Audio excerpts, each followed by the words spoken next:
श्री स्वामी समर्थ. स्वयंपाकघर, आपल्या घरातला जो किचन रूम आहे तर त्याबद्दल काही गोष्टींची काळजी आपण घेतलीच पाहिजे.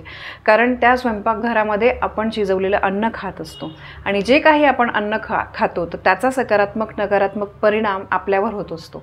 आणि आपल्यावर जर सकारात्मक ऊर्जेचा प्रभाव असेल तर आपल्याला आयुष्यामध्ये कसलीही कमी पडत नाही. पण या उलटच जर आपल्यावर नकारात्मक ऊर्जेचा प्रभाव झालेला असेल तर तुम्ही किती पण कष्ट करा, काही करा, तुम्हाला यश मिळत नाही. आणि हा बऱ्याच जणांचा अनुभवसुद्धा असेल. तर त्यामुळे स्वयंपाकघराबद्दल काही जे वास्तूचे नियम आहेत ते आपण पाळले पाहिजे. कारण बघा, स्वयंपाकघर हे अतिशय महत्त्वाचं आहे.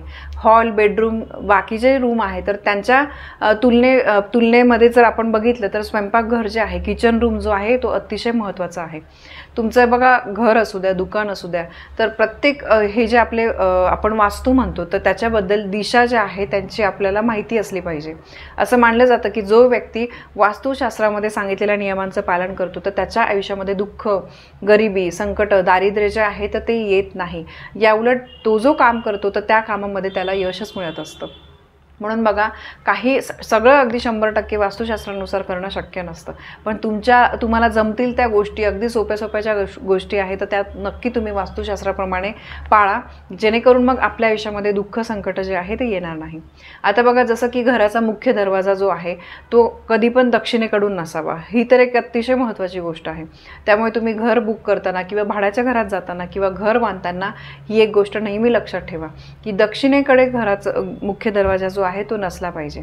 किंवा बघा, यासोबतच तुमच्या घराचं बाथरूम, स्वयंपाकघर याबद्दल काही योग्य दिशेला जर नसेल, चुकीचं असेल तर आपल्या घरामध्ये गरिबी येते, खूप भांडणतंटे, वादावाद जे आहे ते निर्माण होतात, नकारात्मकता जी आहे ती घरामध्ये वास करू लागते आणि मग त्या घरामध्ये नेहमी भांडणं, सततचं आजारपण, मुलांची प्रगती होत नाही, मुलं चिडचिडपणा, ह्या ज्या गोष्टी आहेत तर ह्या होत असतात. तर त्यामुळे जर तुमच्याकडून पण कळत नकळतपणे एखादी चूक झाली असेल, घराचं स्वयंपाकघर जर चुकीच्या दिशेला असेल तर तुम्ही काय करू शकतात?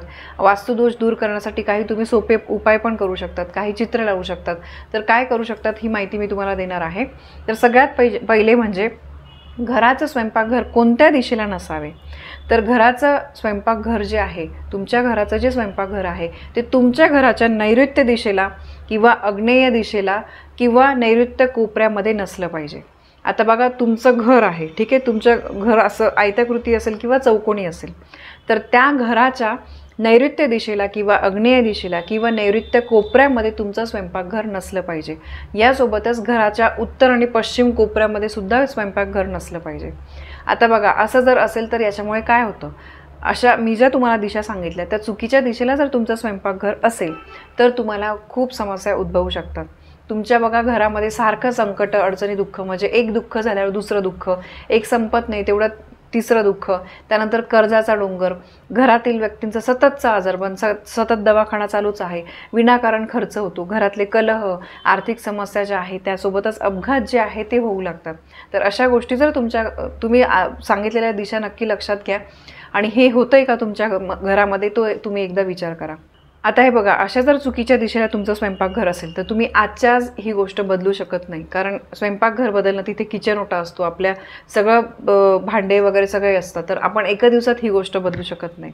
तर असं जर झालं असेल तर तुम्ही त्यासाठी काही गोष्टी ज्या आहे, वास्तुशास्त्रातले जे काही उपाय आहेत तर ते तुम्ही करू शकतात की जेणेकरून वास्तुशास्त्राचा दोष जो आहे तो लागणार नाही आणि त्या गोष्टीचा जो वाईट परिणाम आहे तो जास्त होणार नाही. वाईट दोषांपासून तुम्ही मुक्ती मिळवू शकता. तर काय करू शकतात, काही तुम्ही चित्र लावू शकता. आता स्वयंपाकघर जर या चुकीच्या दिशेला असेल तर तुम्ही तुमच्या स्वयंपाकघरामध्ये शेंदुरी गणपतीचा फोटो ईशान्य कोपऱ्यामध्ये लावला पाहिजे. म्हणजे ईशान्य दिशेला तुम्ही जर लावला तर तो खूप शुभ मानला जातो. किंवा यासोबतच तुम्ही यज्ञ करणाऱ्या ऋषींचं चित्र आग्नेय कोपऱ्यामध्ये, म्हणजे पूर्व आणि दक्षिण दिशेचा जो कोपरा आहे तर त्या दिशामध्ये तुम्ही यज्ञ करणारे जे ऋषी आहे त्यांचं बघा एक चित्र मिळतो.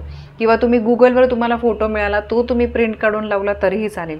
आणि शेंदुरी गणपतीचा फोटो म्हणजे बघा, काही गणपती आपण बघितले असेल त्यांना पूर्ण शेंदुराचा नारंगी रंग, आपण जो शेंदुरी रंग म्हणतो, तर त्याच्यामध्ये तुम्ही अष्टविनायकला पण जर दर्शन घेतलं असेल, अष्टविनायकमधील 8 गणपतींचं, तर त्याच्यातले पण बरेचसे गणपती आपण बघतो ते शेंदुराचे आहेत. तर बघा असा शेंदूर लावलेल्या गणपतीचा, शेंदुरी गणपतीचा फोटो तुम्हाला ईशान्य कोपऱ्यामध्ये लावायचा आहे. याशिवाय तुम्ही यज्ञ करणाऱ्या ऋषींचे चित्र जे आहे ते पूर्व आणि दक्षिण दिशेच्या कोपऱ्यामध्ये तुम्ही लावू शकता. असं मानलं जातं की हे जर फोटो तुम्ही लावले तर तुमच्या म्हणजे जर तुमचं किचन अयोग्य ठिकाणी असेल तर त्यामुळे घरातली नकारात्मकता जी आहे तर ती दूर होते, वास्तुदोष तुम्हाला लागत नाही. कारण बघा आपल्याकडून एक चूक झालेली आहे, आपण चुकीच्या दिशेला जर स्वयंपाकघर केलेला आहे, पण मग तो वास्तुदोष जो आहे तर तो दूर होतो. त्या वास्तुदोष जो झालेला असेल तर त्याचे परिणाम आपल्याला होत नाही आणि हळूहळू तो कमी व्हायला लागतो. तर त्यामुळे बघा मी नेहमी सांगते की 100% वास्तुशास्त्रानुसार पूर्ण घर असणं हे शक्य नाही आहे, पण त्यातल्या त्यात जर काही चुका झालेल्या असतील, जमतील तेवढे नियम तुम्ही नक्की पाळा. जसं की घराचा मुख्य दरवाजा, त्यानंतर किचन ओटा वगैरे यांच्या ज्या दिशा आहेत त्यात आपण पिण्याचं पाणी कुठे ठेवतो, या गोष्टी तर वास्तुशास्त्रानुसार असल्याच पाहिजे, त्या अतिशय महत्त्वाच्या आहे.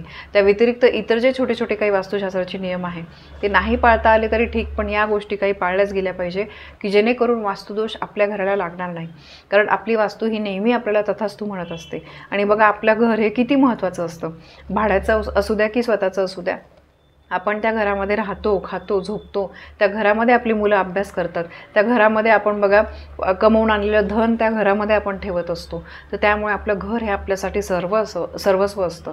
तर त्यामुळे आपल्या घराबद्दल हे काही नियम जे आहे महत्त्वाचे ते पाळलेच गेले पाहिजे की जेणेकरून आपल्या वास्तूचा आपल्याला आशीर्वाद मिळेल, त्या वास्तूचे दोष आपल्याला लागणार नाही. तर ही एक अतिशय महत्त्वाची माहिती मला तुमच्यापर्यंत पोहोचवायची होती. माहिती आवडली असेल व्हिडिओला लाईक करा, शेअर करा, कमेंट करा. पुन्हा भेटूया अशा एका नवीन माहितीसोबत. तोपर्यंत श्री स्वामी समर्थ.